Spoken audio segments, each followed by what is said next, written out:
Parami ng parami ang mga pamilyang Pilipino ang nakakakamit ng kanilang pinapangarap na sariling tahanan sa pamamagitan ng Expanded Pambansang Pabahay para sa Pilipino o 4PH program ni Pangulong Ferdinand R. Marcos Jr. Ito ay matapos silang matanggap ang ceremonial keys ng kanilang mga tahanan sa Brentwood Residences, Tarlac.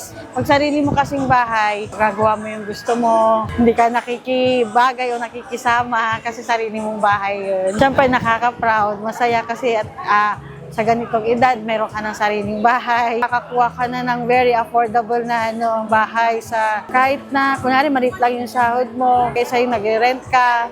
Kasi sa rent mo, doon din mapupunta yung so ganda na yung may sarili kang bahay. Maraming salamat kay Pangulong BBM kasi ay bahagi na proyekto. Saya kasi sa wakas may sarili ng bahay. Sobrang it's a dream come true. Napakasaya ko na merong swak sa budget ko. Iba talaga yung nangangarap ka na, ay, sana ba may sarili akong bahay. Magagawa mo kasi lahat ng gusto mo sa bahay mo, makapagpahinga ka ng maayos, na hindi ka nahiya sa kamag-anak mo.